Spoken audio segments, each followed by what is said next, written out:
My father once looked me in the eyes and told me I was not worth investing in. 4 years later, he sat in the front row of a stadium packed with 3,000 people, waiting to watch my twin sister graduate. He had no idea I was there. He had no idea I was wearing a gold valedictorian sash.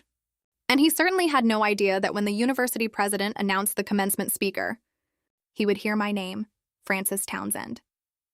But my story began 4 years earlier. My twin sister Victoria and I received our college acceptance letters on the same day. Victoria got into Whitmore University, a prestigious private school costing about $65,000 a year. I got into Eastbrook State, which was far cheaper. That evening, Dad called us into the living room. He proudly announced that my parents would pay for Victoria's entire education. Tuition, housing, books, everything. Then he looked at me. "Frances, we are not paying for your college." I was stunned. He explained that Victoria was an investment.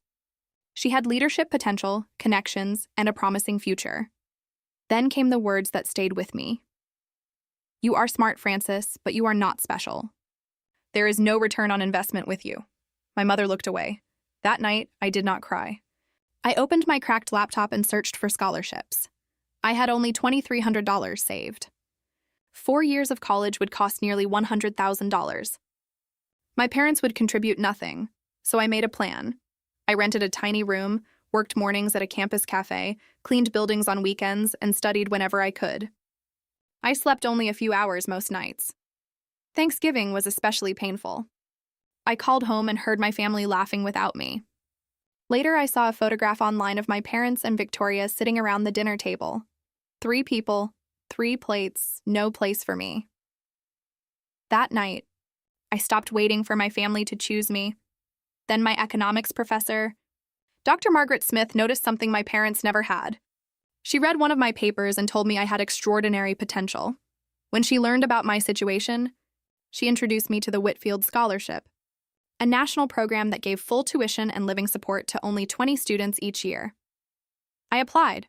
For 2 years, I worked and studied relentlessly. I maintained a perfect GPA.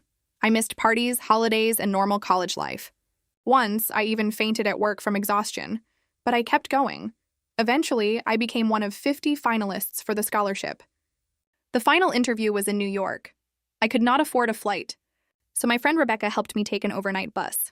2 weeks later, I received the email I had won. The scholarship allowed me to transfer to a partner university for my final year. Whitmore was on the list. Victoria School. I transferred without telling my family. Then, Victoria found me in the library. She could barely believe I was there. "How are you paying for this?" "Scholarship," I said. "Why did you not tell us?" I looked at her. "Did you ever ask how I was surviving?" She had no answer. My parents soon found out. Dad called me for the first time in 3 years and demanded an explanation. I reminded him of what he had said 4 years earlier. Claimed he did not remember. Then he told me we would talk at graduation. He had no idea I would be the one standing on that. Stage graduation morning was perfect. 3,000 people filled Whitmore Stadium. My parents sat in the front row with flowers and cameras, ready to celebrate Victoria.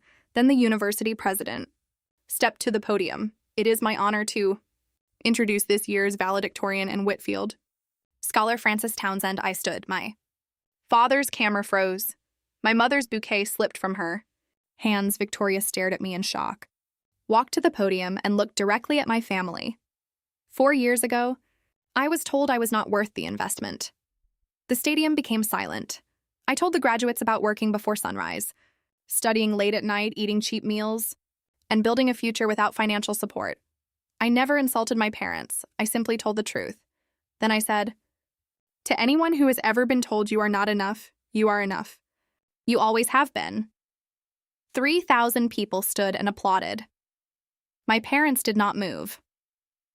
After the ceremony, Dad approached me. "Why did you not tell us?" I asked him one question. "Did you ever ask?" He had no answer. Mom cried and apologized. Dad admitted he had made a mistake. I told him, "You were right about one thing. I was not worth the investment you wanted to make. I was worth every sacrifice I made for myself." Then I told them I was moving to New York for my new job. Dad asked if I was cutting them off. "No," I said. "I am setting boundaries." Over time, Victoria apologized. My parents began trying to rebuild the relationship. I did not forgive them overnight. I did not pretend everything was fine, but I allowed them the chance to prove that they had changed. 2 years later, I had been promoted twice and was preparing for my MBA. Victoria and I met for coffee every month. My parents had even visited my apartment in New York. Things were still complicated, but they were finally showing up.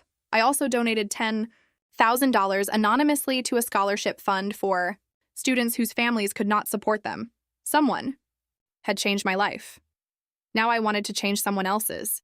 For years, I believed I had to earn my parents' love. I thought success would finally make them see my value. I was wrong. You cannot spend your life waiting for someone else to recognize your worth. You have to recognize it yourself. My parents' rejection did not destroy me, it rebuilt me. The girl my father called a bad investment eventually stood before 3,000 people as valedictorian. But the applause was not the real victory. The real victory was becoming someone who no longer needed her parents' approval. My father once told me I was not worth the investment. Years later, I finally understood the truth. I was never a bad investment. They simply never had the vision to see what I could become.